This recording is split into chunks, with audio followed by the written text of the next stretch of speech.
So,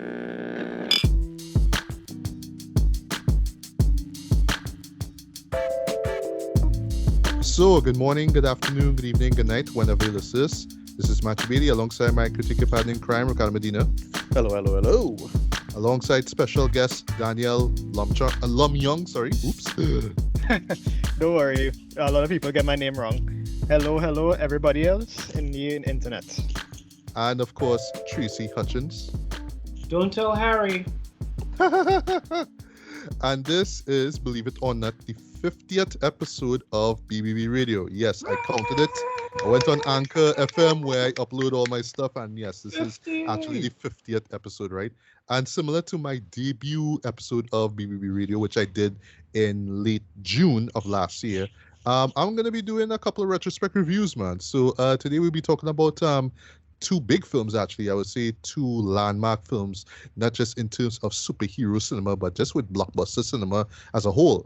So we will be talking about Spider-Man from 2002. It will be celebrating its 20th anniversary, believe it or not, May the 3rd. And The Avengers, which literally came out 10 years after that, right? Which will be celebrating its 10th anniversary, May the 4th, right? So imagine that. It's fascinating. Sam Raimi come back full circle 20 years later, exact. Yes. No, boy. Yes. That just blows my mind. I feel Kevin Feige knew this. Yeah, they've been doing it type, you know. Yeah, you know. Like, I just feel he orchestrated all that, you know what I mean? And I'll bring this up actually too with just a run through of, I'll do just a quick brief little run through basically of my history with the Spider-Man trilogy, because yes, I mean, we are talking about the first film in the trilogy, but I think it's best that we talk about the just run through it. I'm not going to stay too long, of course, right? Our experiences with the full trilogy itself, right? So let's waste no time. Let's kick things off, right? So for me, just my experience, my first time watching the first Spider-Man movie, right? So like you, Ricardo, because I know you've brought this up numerous times, right? I would never forget, just seeing that first trailer, that teaser trailer with of Spider-Man, basically with that guy or that robber, I believe it was. I'm not sure if he was in a helicopter or whatever it is, right? But it's a bunch of bank robbers. Right, bunch of bank robbers anyway in a chopper, and they escape in a helicopter, yeah. Right, and you see that web between the Twin Towers themselves, basically, right, in New York, right? And I know they pulled it off because, well, of 9/11, right? But yeah, that trailer like legit blew my mind. I remember seeing that, like, this was about a year or two in, from Game of first desktop, right? So this is me watching this on Real Player. Kids ask your parents, right? Yeah. Watching this trailer in Real Player, and I was just blown away, right? So for me, I mean, just like a lot of people who would talk about Spider-Man, I've been a huge fan of this character. He still remains one of my all-time favorite superheroes, regardless of brand. I love the 90s TV series, the animated series, right? That for me was when I just really grew to love, the character Spider-Man, right?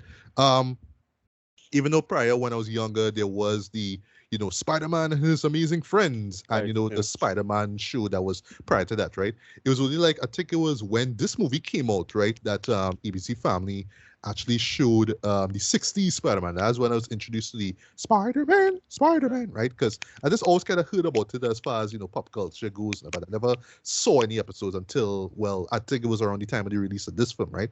Or it's either then or maybe for the subsequent films, right? And then afterwards, 2002 came and, this movie dropped, right? But two interesting things about this show, right? What to me makes this film special. One, this is literally a year after this, just the chaos of, September 11th, 2001, right? Yeah, so, at that time. 8 months after, yeah. Yeah, 8 months after, right? So, it's like, well, yeah, and, this movie to me came at the perfect time. And that's why, the final shot of this particular movie here is so significant, right? Because, like, yeah, we just need someone to look up to. We need a hero, right? And yeah, Marvel just came in and said, look, boom, this is your hero right here, right? For your friendly neighborhood Spider-Man. Someone relatable, someone likable. Yeah, they had a pop song for it and everything, right? Yeah. Nickelback. Hero. Hero. Yeah, Nickelback. Nickelback's Nah. Hero.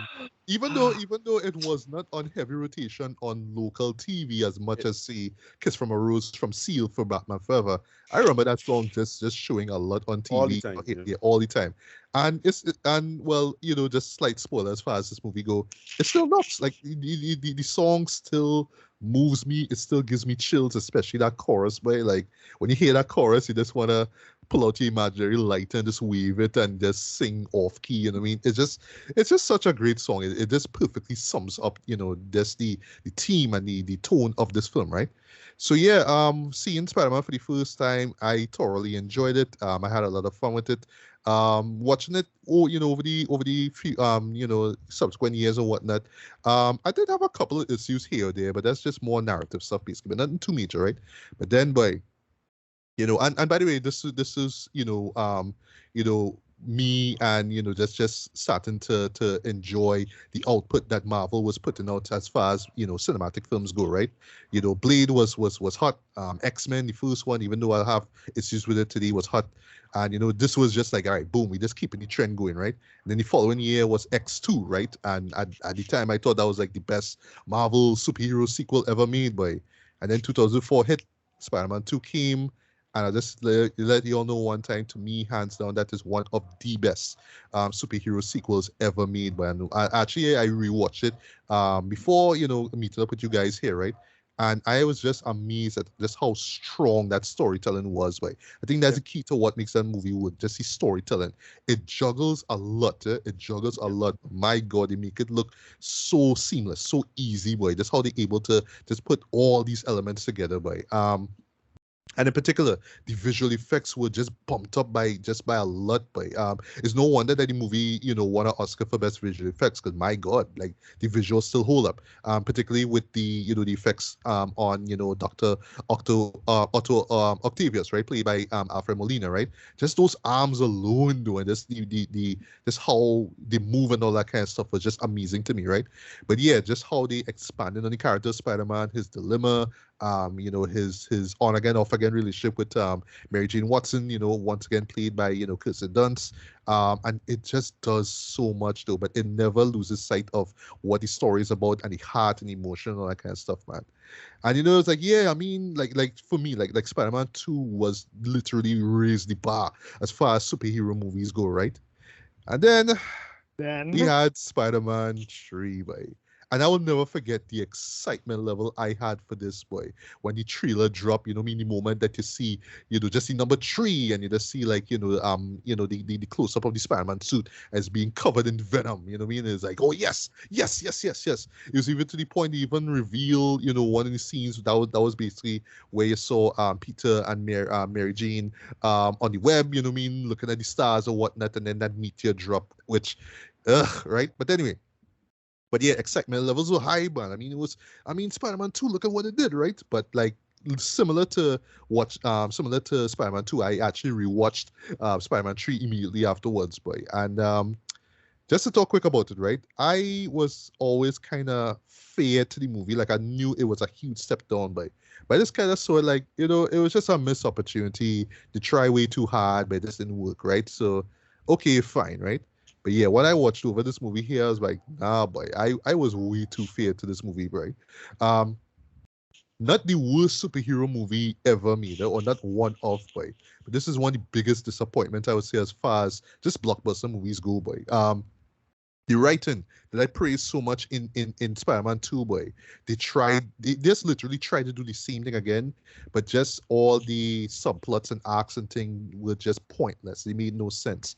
I saw little to no character growth with, just the major players, from Peter Parker to Mary Jane to even Harry Osborn, like, who I felt was just pointless in this film. It's just like, oh, you killed my daddy, Peter, and I must kill you, and oh, I hit my head, oh, and now I forget everything. Or sorry, I forget the fact that I hate you. And now all of a sudden he gets his memory now, and now he just wants to take Mary Jane from him, and literally calls him into this coffee shop and basically and tell him right to his face, I'm the other guy, right? And I remember in the audience was going, oh god, wait, what? Yeah. Like he was losing his shit when he hear that, boy. I'm like, this is some kind of soap opera shit. What is this? You know what I mean? But What they did wrong with this thread is that, well, they figure, oh, well, it's three, right? So, we have to do three villains, right? Ha ha ha. Because, not that many superhero movies at the time ever did that, right? The closest they ever did with two, right? Like case in point, Batman Returns, right? But nah, boy, we had to be more ambitious. We need to do three, right? In retrospect, it should have just been, Green Goblin 2, i.e. Hobgoblin, even though the show didn't even have the decency to call him that. And I sorry, he doesn't even look like Hobgoblin. I know that's what they're aiming for, but it's clearly Green Goblin 2.0, right? Or whatever, right? Should have just been him and Venom. Sandman was pointless. The problem is that Raimi himself. That movie, Raimi himself wanted Sam around. That was the problem. So, is right. You arguing versus the director, and at the end of the day, it's not like he didn't want Sandman. Like that's the problem. So it's kind of hard to argue. Yeah. Like I as a fanboy knew from the 90s want Venom, obviously, but like he's an older filmmaker, and it was just a clash of generations. That's all I noticed about that. As always, for asterisks in terms of a list of what films I'm disappointed by, because it's just a totally different vision you had. Yeah. But I think the Sandman thing could have worked, but it's just that if the studio to get out of the way, it would have. Yeah, exactly. If the studio had just gotten out of his way and Sam Raimi could have made his vision, then yeah. And Sandman is like not a super iconic villain, but that's only because of time. Like he was always a really weird and cool villain, but for a different generation of Spider-Man fans, which is Sam Raimi. Sam Raimi is what? Generation X, late boomer kind of type. So it's like, yeah, it makes sense like having this argument over and over. I am disappointed by it, but only because I grew up in the 90s and we are accustomed to Venom. I mean, Venom, if you think about this, is a dumb 90s villain. He's a kind of cool villain, but he's a shitty 90s villain. Like, let's admit that now. He's a dumb, badass villain, right?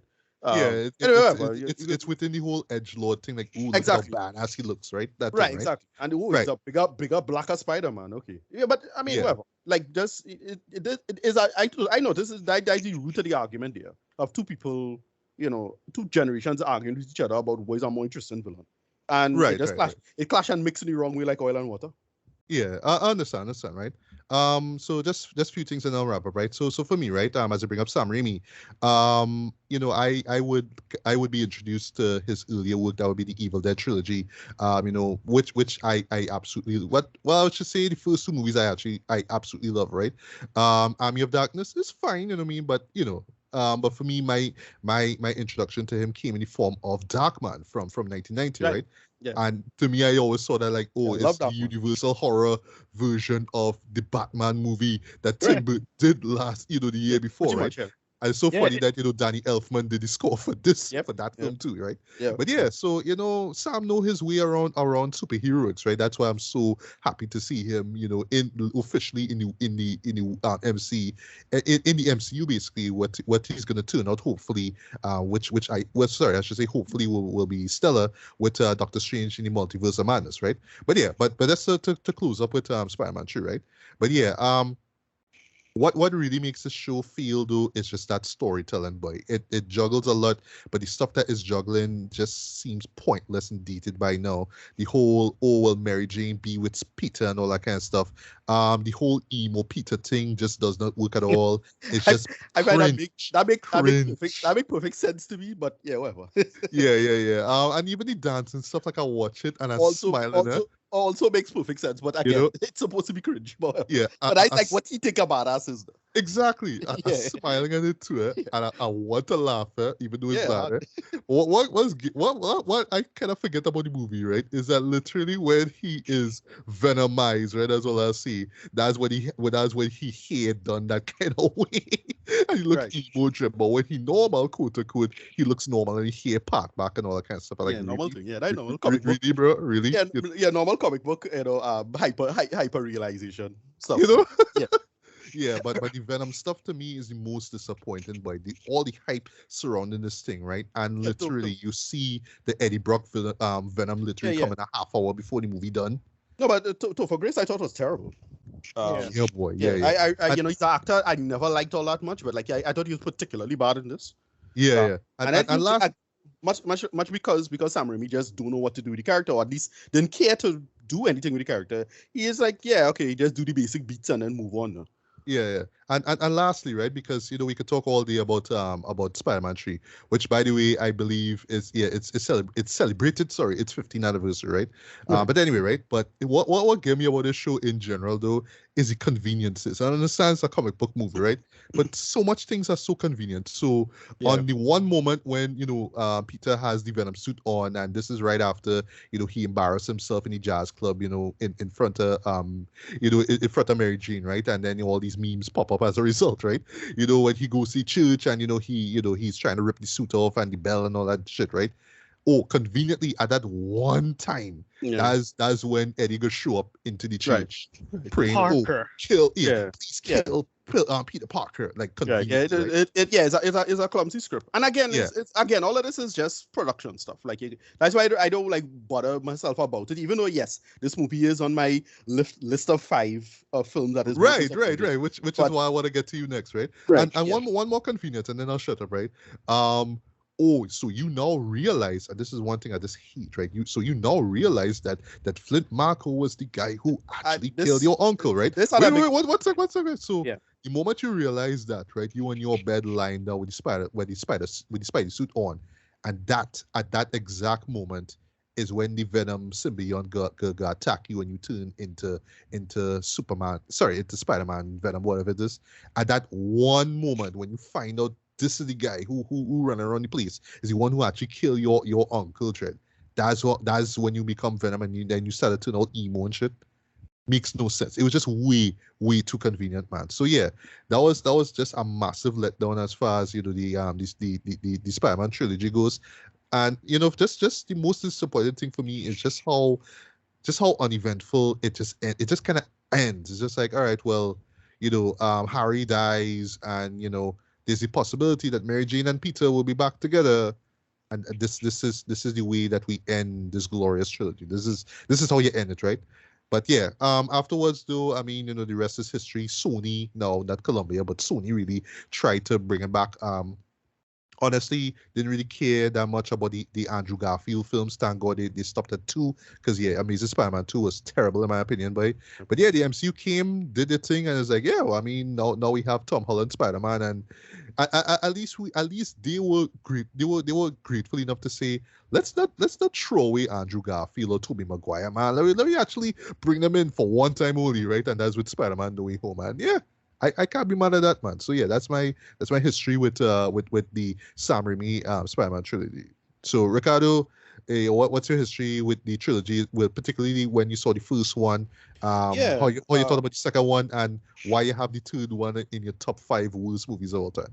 Right. No. Yeah. Right. Well, the word worst movies is not exact, right? But whatever. We'll get to that. For me, the first 2 films are a masterwork. They bleed into each other really well. Even though when you learn behind the scenes, a lot of this stuff was up in the air and really iffy. It just feels so organic, and how they just mix interesting filmmaking with the comic book and the heightened hyper realized version of New York City. Just everything about it just works in terms of just Tobey Maguire, great casting all around. Tobey Maguire as Peter, he's perfect. Agreed. Yeah. What do you call him? Well, he kind of we call sexual predator himself. James Franco. Franco, James yeah. Franco. Oh, yeah. Franco's great as Harry. Like this kind of he on the edge of he not likable, and all of his relationships kind of weird and toxic. But you totally understand why he would be in a relationship with these people. Kind of slightly makes sense given his wealth and what happened there. His relationship with Peter makes a lot of sense. The two kind of loners, and this kind of shared lonerdom that works. Norman Osborn. Excellent. They do the mental health thing really well, but they balance it really well. And it's Willem Dafoe, Jed. I mean, look at the guy face in that movie, Jed. He just absolutely nail it. Aunt May and Uncle Ben, absolute pitch perfect. Aunt May by then Aunt May's conceit is a little dated, but it's still fine. Again, straight out of the comic books, that kind of stuff. They get Uncle Ben perfect pitch. Instead of just getting any old guy to be say the lines and say, great power, great responsibility. They get a really, really solid character actor to come in and do it. And yeah, he and Tobey Maguire have such great chemistry in the first half of this movie. The late and great Cliff Robertson. Yeah. Yes, man. R.I.P. Cliff Robertson, man. Right. They have a bunch of great little guest stars. Like it's a bunch of little comedy people. in this. I just like, oh, Lucy Lawless in this for some reason. Okay, that makes Yes. sense because it's Sam Raimi and the Raimi all of them did do a bunch of Xena stuff with them, right? Uh, just a bunch of great calls on how to utilize just people. So again, the other late great thing, and this little piece of drama came up recently. Randy Savage, right? Yes. Oh, Yes. yeah. How they Macho utilize Man. Randy Savage? He doing the same shtick he's been doing in WWF for whatever 20 some odd years at that point. And they just use him as Bonesaw McGraw perfectly in this. Interesting, like little weird calls in terms of like what kind of decisions they make. All right, so just the quick little bad stuff with this first film, and how I feel about it, but we will get into that the actual film itself. But yeah, the only issues that don't really work is that clearly it should have had more action stuff, but that couldn't have happened because 9/11, and so they had to do different beats, and they're not sure what they had to do and when, in terms of the shooting schedule. The second is Goblin's outfit. It does not work. Sorry. That weird green mask thing, and then it don't really look good on camera because it's like the plastic don't really look good, and yeah, it didn't cut together particularly well. That's about it. Very Power Rangers-ish. Right. Yeah. This is I don't really understand that conceit, but whatever. Like it's supposed to. I don't know. Whatever. Anyway, and then Mary Jane in her characterization doesn't work all that well, I think, for the first two films. Thank you. Yeah, it just she's still just kind of a prop. In the first film, the whole point is to give her up. So like, all right, it makes sense in the first film. But then the second film, she's the reward, and she doesn't really make a decision. Or at least it's not from her perspective. Like clearly, she made the decision to say, all right, I know who Spider-Man is, and I'm still going to choose Peter over the astronaut. She leave the man at the altar. God damn I it! know, right? Yeah. Over Jonah's son, Jameson right? Jr., Yeah. Right, but whatever. It's like it's comic book shit, fine. And I like how they shoot it. They shoot it like a romantic kind of comedy kind of thing. Like it might be that a Julia Roberts movie at the time, or wrong that time. Oh yeah, Runaway Bride was it? Something like that, right? So it had that same conceit, like clearly play on that premise. But yeah, that's just the first film in particular. Just getting into that film, it just lines up so well. Almost all of it works well. And the reason why stuff like even like the Goblin costume or why that don't really still works reasonably well is because Sam Raimi knows how to shoot hokey stuff and make it look scary still anyway. So it's fine. Yeah, it's like, Evil Dead trilogy anyway. Yeah, exactly. So it wasn't that big of a problem. Like it's still like if you look back at that scene in the fire, it's goofy as hell. Him pretending to be an old woman. Like that's so stupid. Oh yeah. Yeah. And then the camera turns around and it's just a shock thing. But yeah, we'll talk about the film. But yeah, the first two films work so well for me. Alfred Molina is absolutely perfect as Doc Ock, and I love how they balance him doing the just being a villainous asshole from the comics, but then giving him like solid, great pathos and tragic narrative. In this one, right, is actually kind of brilliant. Where this guy is basically, hey, he's what Peter could be, and you don't have to be a shitty sad sack and be an intelligent nerd. You could be a nerd and still have a good wife and a good life, and still be open and cool. It's just, unfortunately, his weird nuclear sun experiment goes wrong, right? But they balance it really, really well and make that second film work so well. And it lines up so well. And yeah, I mean, the train scenes are goddamn classic, right? Then Spider-Man 3 comes along. And I still think it's one of the best. I don't know what it is with great trailers and shitty movies, but that's just something that just hype you up so much. Because it's still one of the best trailers out there. But just the music alone, though, for that trailer. It has hype you up so well. It's like a really well shot, well cut together trailer. But yeah, the film itself just don't work. And for again, we kind of get into the reasons we just talk about, which is it has two visions just overlapping each other and clashing and not mixing well. And he just didn't have the power. I mean, I suppose you could blame Avi Arad for this, maybe. I'm not sure. But it's just they really, really, really tried to push the Venom thing down his throat, and he wasn't having any of it. And he was like, "Yeah, I still want to do the Sandman thing. Sorry." And people knocking him for the Sandman thing, but no, the Sandman is the main narrative. Yes, me as a 90s kid would have dropped the Sandman thing entirely, to be honest. But like, it's still his vision, and I can't really argue against or for that. The big problem I had with it was the whole Marco being the one to kill Uncle Ben thing. I hate it. Right, I get what you're trying to go for in terms of closure for Peter. I get what you're trying to go for, but sorry, it's still a lot of times I hate it. And Oh, that, can I just mention one thing about that Flip Marco thing? Watching it again, that was just annoying.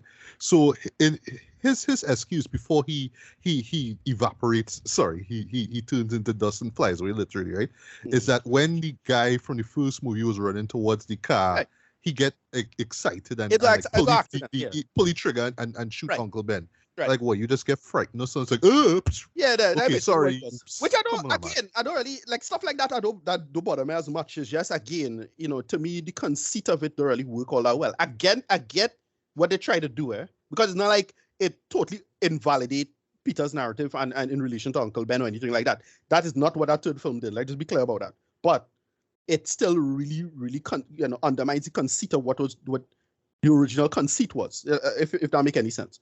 And they try to square it both ways now. And I was like, all right, I get the idea was trying to give Peter closure and to maybe stop being Spider-Man. Like, I get that is what it was maybe trying to go for. But yeah, the movie, it's clearly visions clashing with each other. It don't work. Yes, it is on my top 5 of most disappointing films.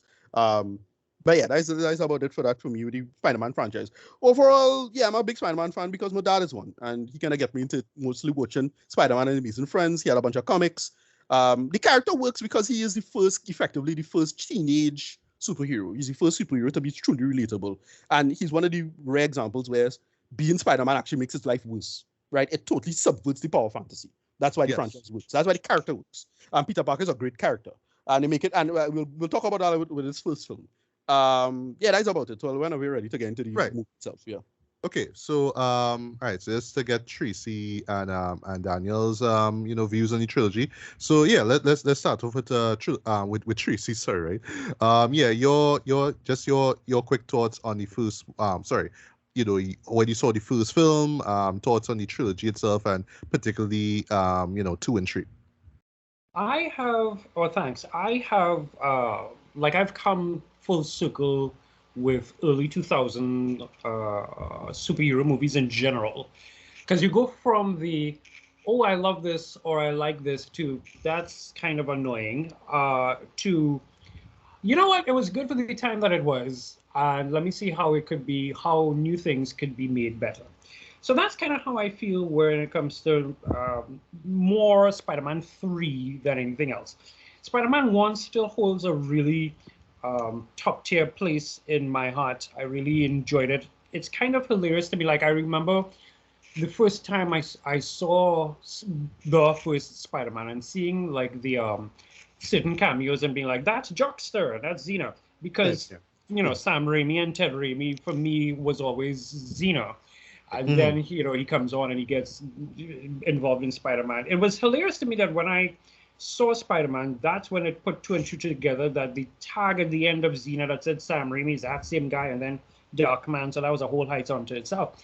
That first Spider-Man still gives me a kind of joy that I feel sometimes when I look at some of my modern iterations. I look at it and I think to myself, okay, you have more budget, you have better visual effects, but there's something missing, and I always go back to maybe some of these older classics. Spider-Man 3, I have this written down there. One of you were talking about it. The dancing scene in Spider-Man 3 for me really, that really doesn't bother me. The thing that bothers me is that jazz dancing to Fever in the nightclub. The whole he gives me fever or what shit I can do without. If they could kick that out, would be fine. Hilariously, watching No Way Home, at the end of No Way Home, when Peter walks into his apartment, the new apartment, Tom Holland's Peter walks into his apartment, someone in IMAX was screaming out, "You'll get your rent when you fix the damn door." Exactly. I only thought the red guy would show up. I swear that red man was going to show up. I was hoping the red man was going to show up. I really hope that I don't know if that actor is still alive, but I feel like even if they were to even bring in the daughter, because she would be age appropriate and make her the landlady in this new universe, something to tie it back. But it's one of those things where the entire Spider-Man, original Spider-Man franchise, love it, hate it, however you feel about it, it became memeable. That whole thing of Peter crying over Uncle Ben, that became a whole meme. Again, with the whole, you'll get your rent when you fix this damn door. It's things like that stays in our minds, and I appreciate that. There's certain things in Spider-Man 2, funny enough, that I could do without. The raindrops keep falling on my head watching people, getting their ass kicked and eating a hot dog. I get, I get it. It's silly, but that's the point. It's supposed to be silly. Yeah. I get it, but it's one of those things that's like, so I grade movies on how much of it do I want to fast forward when I go and watch it again at home, and that is a scene that I can do without in terms of that. But it's still one of those things where I have to agree. Toby gives a really good Peter. It's one of those hilarities for me where, if I'm being really honest, I grew up watching and enjoying all things Spider-Man, but Spider-Man was not one of those heroes. Like, I mean, Spider-Man has no money. He's in a mess. He's not. I don't necessarily need him. I don't need to have a hero that relates to me in terms of me not having money and me trying to figure out what the heck is going on with my life. Even though he was a teenager, I was still more on the pantheon of DC gods. That being said, I still sat down and watched, the 60s Spider-Man. I trying to figure out where I saw it, whether it was Satellite or if it was TTT or some one of them. Yeah, for me, it was sci-fi syndication. I really trying to figure out where. Like, I know TTT had Spider-Man and His Amazing Friends, right? And there is the first. I think it's the first episode. One of those episodes is forever burnt into my mind, which is 10 little superheroes where the Chameleon brought Spider-Man and Firestar and Iceman and a whole bunch of heroes, and he was transforming into everyone and basically offing all the heroes. That is burnt into my head. But in terms of like Spider-Man as a whole, he's not one of those superheroes that I would be like, I simply must dress up, or I simply must, be a Spider-Man. Yet his movies and his animated series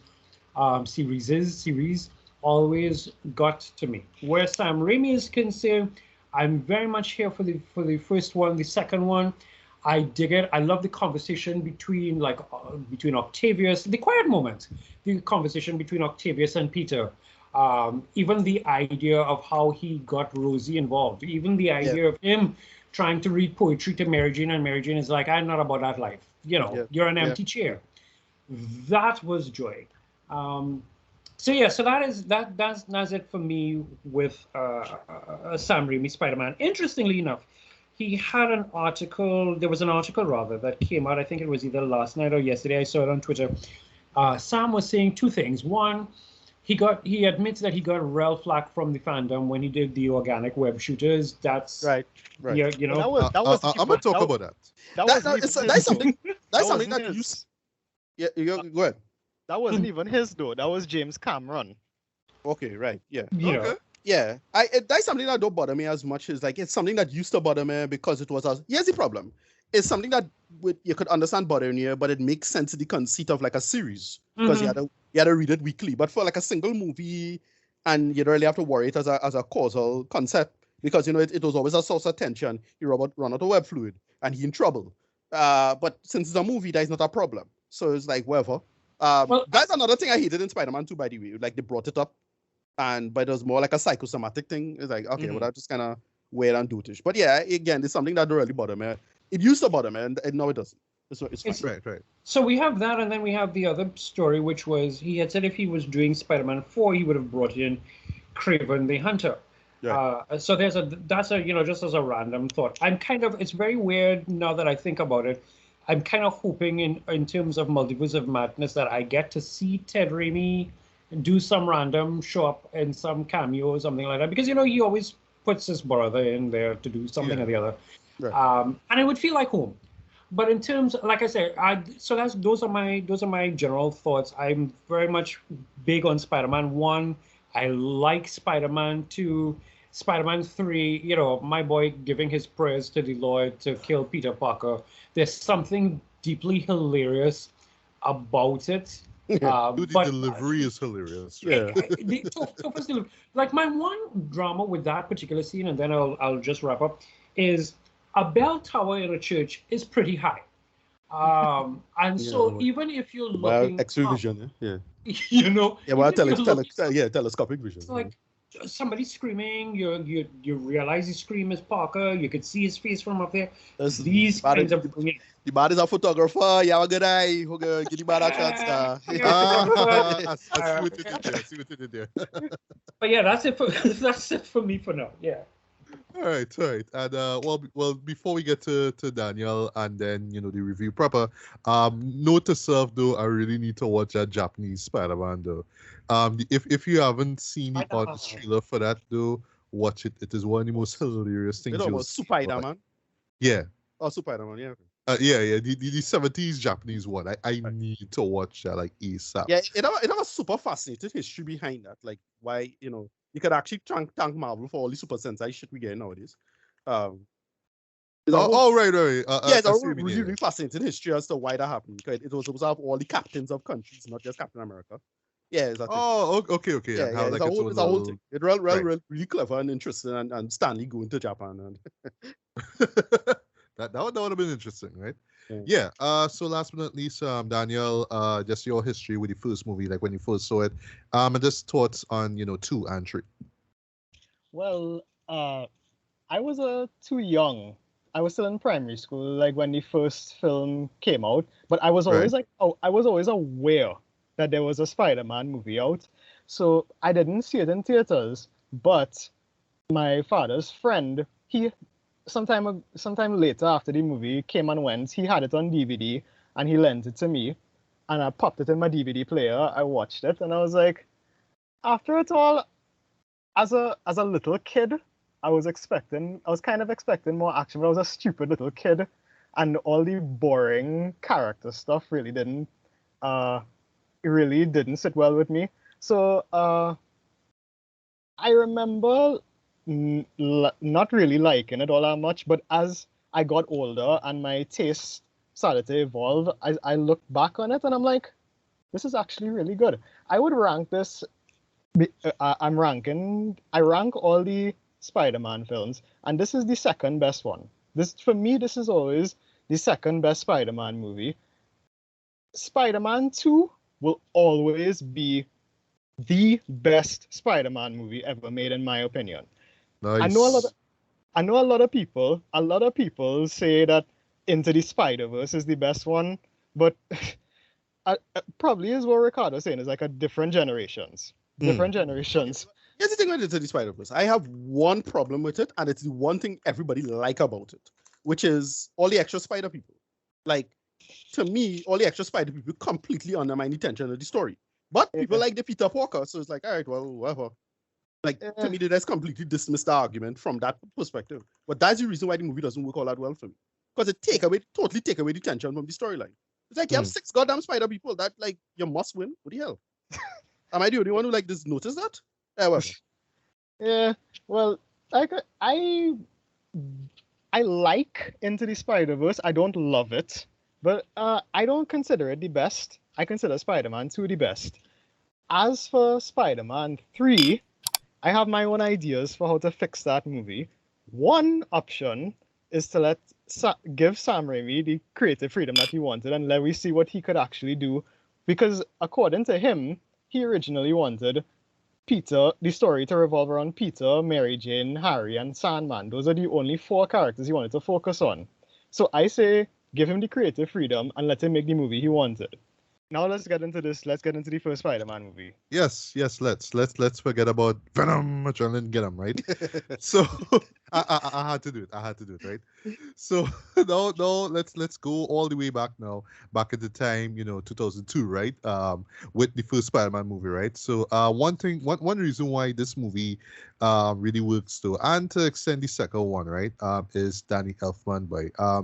His score for this movie is so exciting, it's so exhilarating, boy. It just thrills you from the moment. His score is so good. His score is so good in this. I didn't know that he and Raimi had a big falling out apparently, so they had to like just recycle stuff from this first one in the second film, and you didn't notice. Really? I did not notice that. Like somebody tell me that years later, I was like, oh shit, that like real hard though. Like that kind of make. Okay. Yeah, it was in the credits. It was in the credits for Spider-Man 3. Like Christopher Young scored it. Right. No. I'm saying it's Spider-Man 2. From what I understand, it's Spider-Man 2. It was still, it was still Elfman, but it's not original stuff from Elfman. They just recycle the stuff from part one. Oh, okay. Did you notice that? From what I understand, that's what happened. I'm like, oh shit, that kind of dread, like that like kind of amazing, right? Like, so much good work went into this first film. That was enough for 2 films. that would kind of explain, though, just to touch quickly on Spider-Man 2, that moment where, Peter's jumping over the roof and he's like, I'm back. Right. Why they use the theme song again? Like, they literally use it over again, Exactly. It's kind of interesting to me why they use that song again. Yeah. It's so thematically strong, you don't need to, like, put more material. Because usually they'll, like, just get a whole guy, they'll just get them to do back a whole bunch of stuff for the same thing. It's like, nah, man. You're good there. And that's why this first film and the second film so organically bleed into each other now. And it's so well done in that sense. Yeah, go ahead. No, sorry. Understand. Yeah. Well, that's a really interesting point there, man. So we have the opening narration.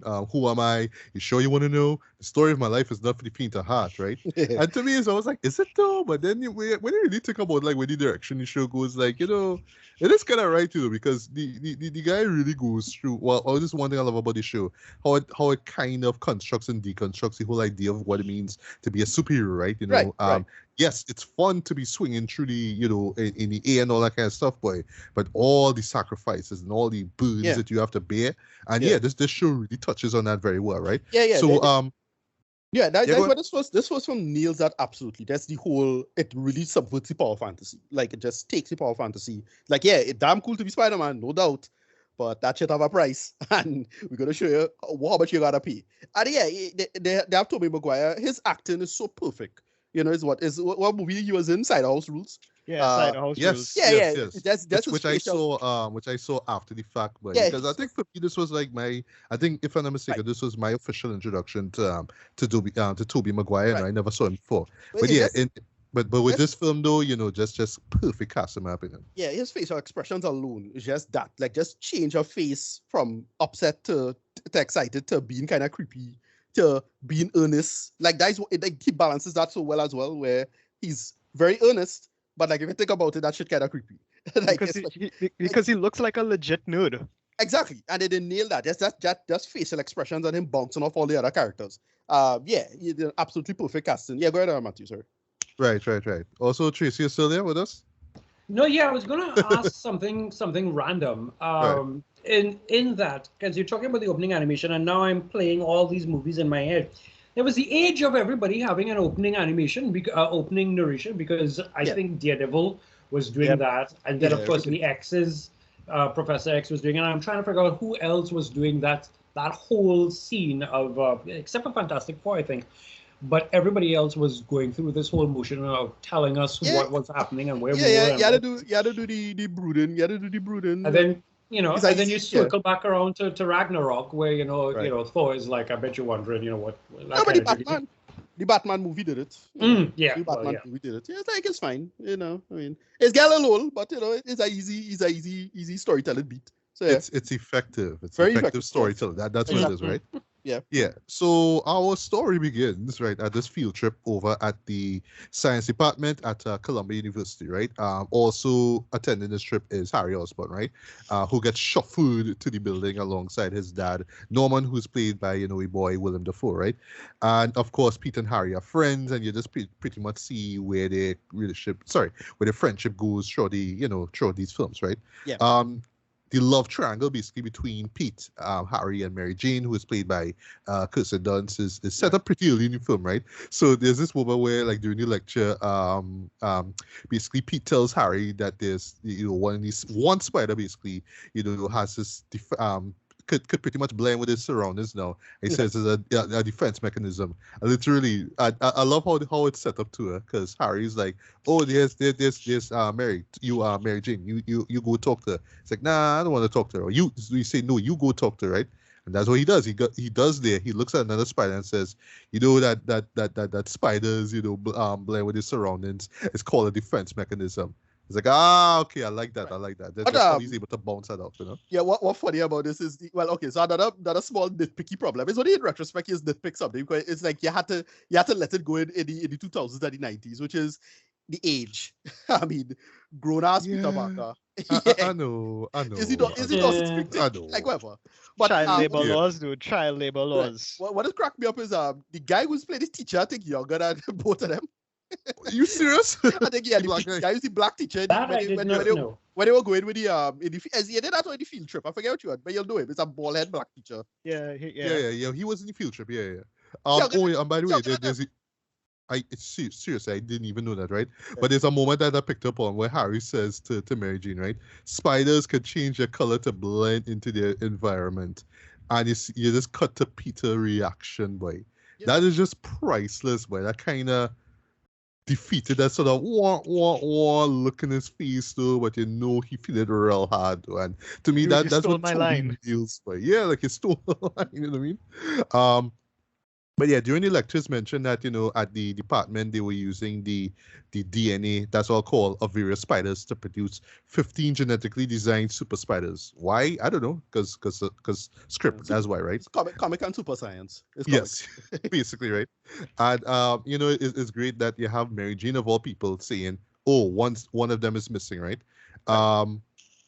And of course, while Pete finally, there's a moment where Peter finally gets the chance to talk to Mary Jane, and it's kind of cute, you talk about, I'm just gonna take a picture for the school people, blah blah blah blah. So while he's doing all that now, that's when the missing super spider comes, guts into Pete's hand and bites him, right? So afterwards, we get to see Norman Osborn's dilemma, which is the typical, I make this chemical for the military, which they call performance enhancers, along with a glider and an exosuit and all these kind of things, right? Right. Yeah, but the chemical turns people violent and insane. So basically, the military wants to pull out from the project. So they give them like a few days to get this thing together, or else, right? Usual thing, right? But you gotta love the doctor that his partner, the doctor that was there with him. Who's the actor? Who's he? That's a good question. I don't know actually. But he's a known, he's like a known character actor. I forget his name. But they had like a bunch of like good little side people in this too. Like I think the girl who did block Peter from sitting with him on the bus, right? That nerdy girl. Mm-hmm. I think that was in the beginning of the Betty film. Brandt. Right? That's supposed to be Betty Brandt, apparently.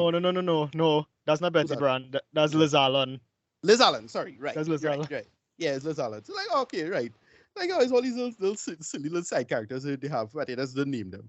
Yeah. So touching on Uncle Ben for a bit, right? So one thing about this movie here in particular, right? We always like to zero in on the Uncle Ben death scene, right? But I actually have a few moments where there's you just see just how endearing of a character he is, right? And that's credit to Cliff Robertson, right? Rest in peace, right? He's just so likable, so relatable. There's the moment with him and Aunt May, right? Played by Rosemary Harris, right? Talking about how when these are the people, he talk about computer repairman, computer analysis. Hey, even computers need analysts, right? That's a nice little joke, right? But you just get that warm chemistry between the two of them there. You just really understand why they make for great why he makes for a great father figure towards Peter, right? Right. So meanwhile, in that last act of desperation, Norman decides he's going to try out the performance enhancer on himself, and you kind of know what happens there. The same guy whose name we're trying to figure out, he gets killed because Norman kind of freaks out. So this is literally the birth of the Green Goblin himself, right? While all this. Oh wait, Strum, Dr. Strum is his name. Okay, what's the actor's name?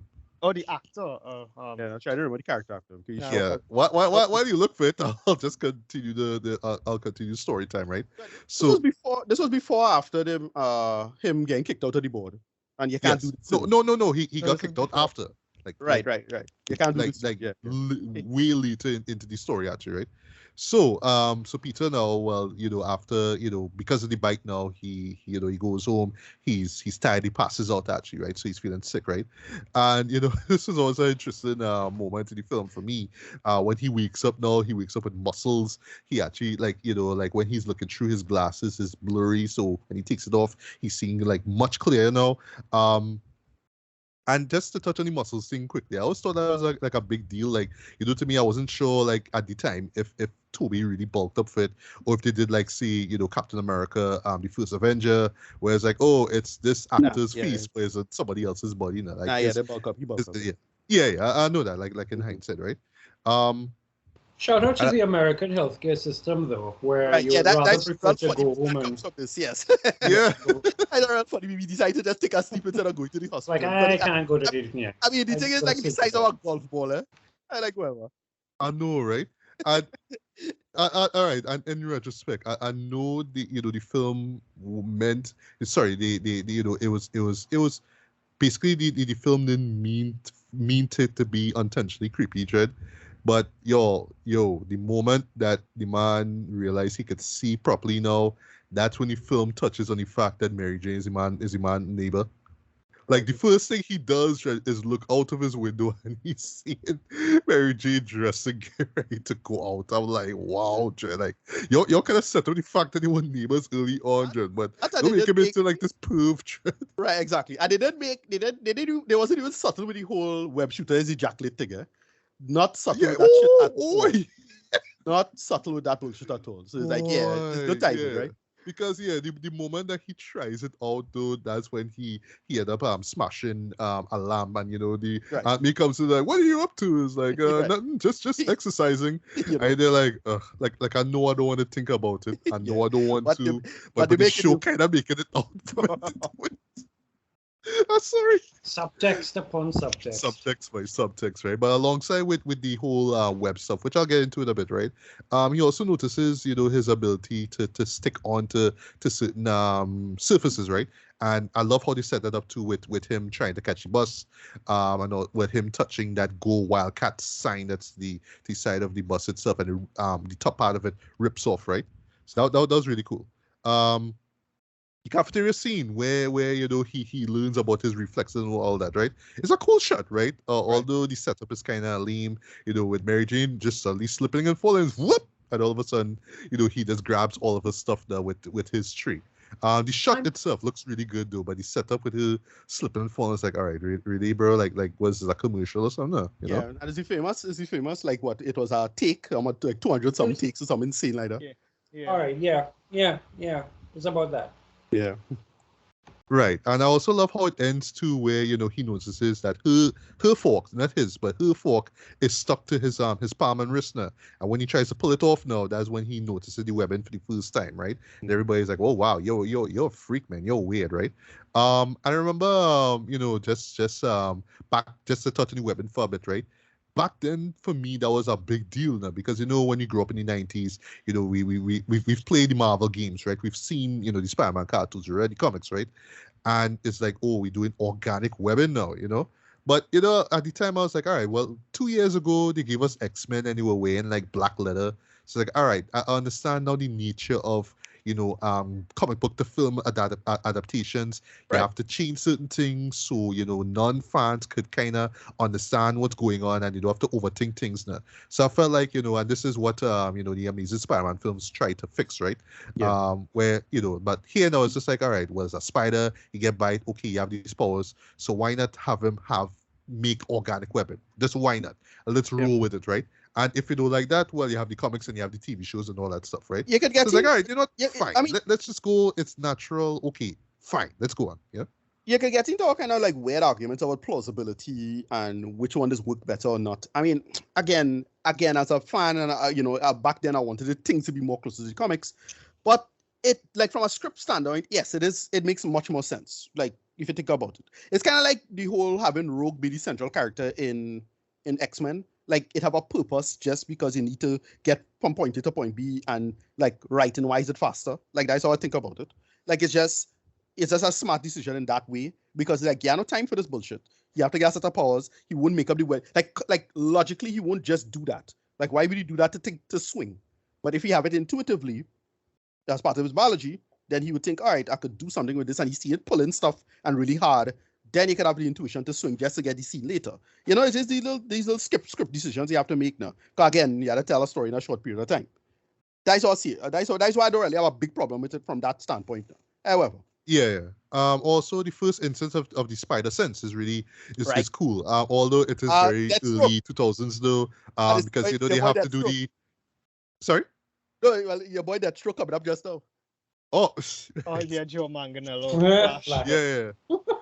Because basically they just have to do the the slow zoom, means they have to zoom in on this fly, they have to zoom in on this spit that's coming up from this guy's straw. Yeah. But it's when Flash Thompson now, who by the way is the current boyfriend of Mary Jane, right? Is when he comes in with the punching that that's so goofy as hell though, but again it's slow-mo, right? You get a memorable line here, I don't want to fight you, Flash. I like what Flash says, I don't want to fight me neither. Sorry, I wouldn't want to fight me neither, right? And the fight itself works, right? And it's very Matrix inspired, as far as Peter's body movements go and whatnot. But it's just like, and you also see Peter's super strength as well too, because he just land his full punch, blow, and send him across now, you know what I mean? But for me, one of the best moments of this movie, hands down, is where Peter tests his wall crawling ability. Just the music alone is fantastic, right? That do right, just so mysterious. Like, oh my god, I'm like just trying out something new, right? And just from a camera work perspective, that's just the tilt of the camera as well works, just works perfectly, because it could have just been the camera looking down at Peter while he's climbing, but the camera just does this tilt where you're just seeing like the like where you're seeing the sky itself, right? So it totally works, right? And how it ends with him going woo, I mean, like I love that, right? And it just gets better, but because you're seeing again some Matrix stuff with him just running on rooftops and jumping. Not the best CG, not the best CG, but yeah. No. Yeah. It's early 2000 CG. Yeah. Forgive it. I'll tell you though, seeing the barbs coming out of his fingers as he's getting ready to climb up the wall. Yes, I thought that was cool. really But I thought that was cool. Yeah.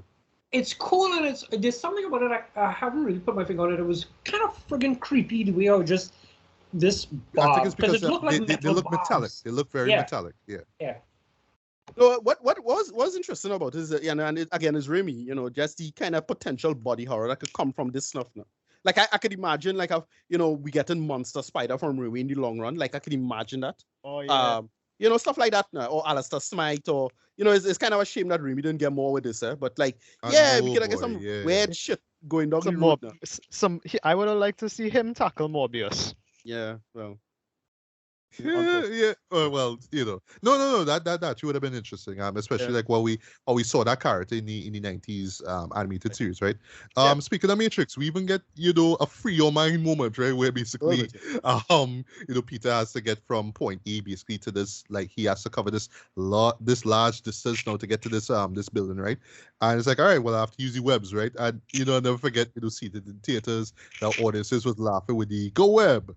Fly up on the way web and all that kind of stuff. Like it was like Shazam and all that kind of stuff, right? And I like just how without thinking, a web stream comes out, right? It's like, oh, okay, let me just try it. And he gets one to stick on a crane, right. And great moment now where he's swinging. He's like, and then he ends up hitting a billboard, right? Although, little nitpick here, at the moment he hits the moment that he hits the poster and slides down. No reaction afterwards. It just literally cuts to nighttime, sorry. I just see Pete running home. Just so. I always find that was just like an odd, like all right, like I'm not seeing show, birds, flying around his head and he's going, I'm not seeing that, but give me a little reaction to him literally, landing smack dab into. I just assumed that he knocked out. It's a comedy beat. Like, that's what it is. You can just cut to whatever. Like, that's really thing. I don't know. I don't really think about that. It's just I don't know. I still find it like there's just a weird cut, right? But anyway, right? So that is in a lot of Sam Raimi's films. He likes to humorously torture his actors. Look, Evil Dead 2 anyone, like that's a prime example of that, right? With Bruce Campbell, who I'll get into in a bit, right? Shout out to Ash Williams himself, right? Anyway, so we got a little nice chat with between Peter and MJ on the night of, right? And I like just in terms of setup where Flash shows up. It's like, hey, here's my new car, and then she just jumps in and drives off, right? So Peter, being the teen, quote unquote, that he is, decides that he has to get a car too, right? He has to impress MJ. He has to drive around with her, right? But in retrospect, it's a great piece of writing too, because he had those first couple moments with him missing the bus and everybody laughed at him, right? So it makes sense, like it makes sense, like, yeah, you know what I mean? Like get the bus, right? Get the car, sorry, right? And upon looking for, for car deals and whatnot, he stumbles on an ad for amateur wrestling, right? So basically, he gets paid, you'll get paid $3,000 if you last a ring for 3 minutes, right? And colorful characters are must do. And that's where Pete comes up basically with the Spidey suit Mach 1. That's all I'll call it, right? Yeah. Afterwards, you get a great moment between Pete and Uncle Ben, where Ben, drops some, some nice advice, right? Like these are the years when a man changes to the man he'll become for the rest of his life. Right. Just be careful who you change into, right? And then, of course, he drops a great line with great power comes great responsibility. He was lying to him for something. He's just kind of lying to him where he wanted to go, right? He was going to go to the library. He was saying he was going to the library, and Uncle Ben said he was going to meet him at 10, right? But it was like, nah, well, I'm actually going to go to this wrestling gig, and then I'll come and meet Uncle Ben. And I thought actually the quick body language was like, yeah, Uncle Ben knew he lying to him, kind of thing. Though. Like that's how I kind of read the scene here. Okay, great. Yeah, and then there's also this why are you talking to me like you're my father kind of moment, right? And it really hits though. There's just that emotional beat between the two of them. It really, really works, right? And then what makes it even more impactful now is that this is the last time that he gets to have a one-on-one with Uncle Ben, right? So on the night off, right? So we meet, now we get to one of the most memorable scenes in the film, the Bonesaw McGraw v Spider-Man fight, right? So perfect casting of the late great Macho Man Randy Savage. He just has that great voice that this one of my favorite lines. You're going nowhere. I got you for 3 minutes. 3 minutes of playtime. Like I love that, right? Also points for having Bruce Campbell be the MC, and he's the one who announces him as the Amazing Spider-Man. Because Peter was going as the human Spider. Like, dude, what kind of name is that? Right? Terrible caller, bad caller. Right now to talk about that line that that became a deal a few days ago before at the time of us recording this now. Where basically because we kind of have to bring it up, right? Where basically that's a cute outfit. Did your husband give it to you? Yeah. Exactly. That's the line. That's at the beginning of the fight, right? Now, how I see it, right? In retrospect, right? It's one of those. Okay, it's a PG-13 film. If this was PG, we would have said, "Did your mommy make it for you?" Or if this was a cat, right? And kids laugh at it. Ha ha ha! Your mommy make it. Ha! Tough wrestler again. This. Ha ha! Right? But it's PG-13, so they could get away with that line, right? Now, what really it all boils down to is just I am just trying to cut this muscular guy to size. It's the usual I'm talking down to bully line. That's what it is. It's not meant to be homophobic, but some people just read it as that, right? I think the big conceit is that you're using something implicitly effeminate as an insult. That's it. I mean, that's what people have a problem with. I never read it as explicitly homophobic, but it's one of those now. Like like how people will make a casual racist joke or something like that. I get why people might complain about it. Maybe like the whole censorship thing is a whole story by itself. I mean, that was going to bring up because all of a sudden this not in all stations, but there's some stations that run in this film now. They just cut that scene entirely. It's like, all right, the line. Okay, well, all right, the line. They just change the line. They do the Monday to Friday snakes on a plane bullshit now. They do that. Oh, okay. I just thought they just cut it out entirely. No, that's not what they did. They just did the snakes on a plane Monday to Friday thing. So it's just like this kind of dumb censorship. Again, it don't bother me super much, and I kind of get why they would censor it. Like I get it, but it's like it's just a goofy thing. But it's one of those cultural thing that we're just gonna change and move on from, and it's up to you to accept that or not. I don't know. It's up to you with that. It don't bother me too much. It's just a line though. But anyway, it don't bother me one way or the other. Like to be honest, like it's just like I get why you would go both ways on this because like it's a working insult, and that's a real popular meme with that. But that's true. That's true. Yeah, very popular. But Tracy, your quick thoughts on the line, the controversial line. You see, my thing with that is I'm actually surprised no one, for all intents and purposes, picked that up earlier. And for me, it's one of those things where I get why it is a scene. Now we can say that was based on the time or that was just a cool thing, but I can tell you, me going into high school or whatever it is I'm doing, I'm not doing something that the average guy would have been doing at that time. And so the first thing that you find a lot of people do is they find a way to say, well, since you're not doing that, clearly something is wrong with you. And the first jump that they make is to homosexuality or the idea of it being effeminate. So the idea of him coming and saying, did your husband make that to you? Where a whole group of people are trying day in, day out to get America of all places to realize that they exist and they are people and that there are views and that kind of stuff.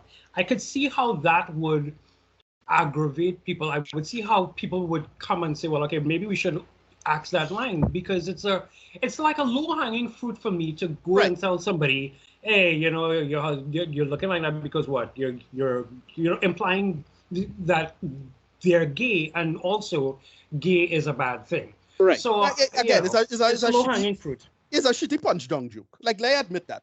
That's what it is. But again, for its time, you totally understand why they would do it. I totally understand why it would be in the script. It's just, look, it's a product of time, move on. It's one station that censors it, kind of.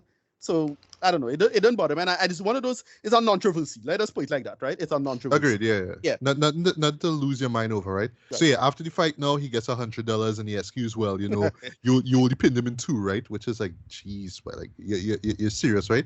So, as Pete storms out now, this robber shows up and, pretty much robs the guy. And then, as Pete approaches the elevator, Pete notices the robber leaving the office with the money, right? Pete steps aside and, allowing the robber to run into the elevator and escape, right? I love how he says, thanks, before the doors close. I love that, right? But it's when the booking agent basically comes in and says, you could have taken that guy apart, right? Now you get away with my money, right? And then Peter says, I miss the part where that's my problem. Right. Which is the same words that, the guy told him, Trent. Popular people use that meme all the time for years after that. Yeah. And it's a great line. Outside the library now, where where he's supposed to meet Uncle Ben now, that's where he finds Ben on the pavement now, dying, right? Because he's been shot, right? And you learn because this conveniently, right? This cop, was talking on via his radio, basically walkie-talkie. Sorry, that they found the perp and he took the guy's car and all that kind of stuff, right? I love just this moment where Peter puts on the same puts on the outfit, right? And he's chasing after the guy, right? I love how it contrasts with how just how happy and free he was when he was trying to spot for the first time. Now he's angered, he's just yelling a lot. And then lastly I'll say before I get to your point, Ricardo, I love that this is the moment where he figures out how to navigate with the webs. Right. Learns how to do it because it's like, all right, I do one, all right, I need to do the other one before I hit a wall or I hit the ground. I need to keep doing it, and I love that moment. But yeah, your thoughts? Yeah, there's this one shot I remember where he was running and then the camera like pans to the side and he was running on the side while he putting on the mask. And yes. And it was like going through bars. So by the way how it cutting, it looked like comic panels. Like yes. Like that was a cool look. Like, that's a very really dynamic shot there, but yeah.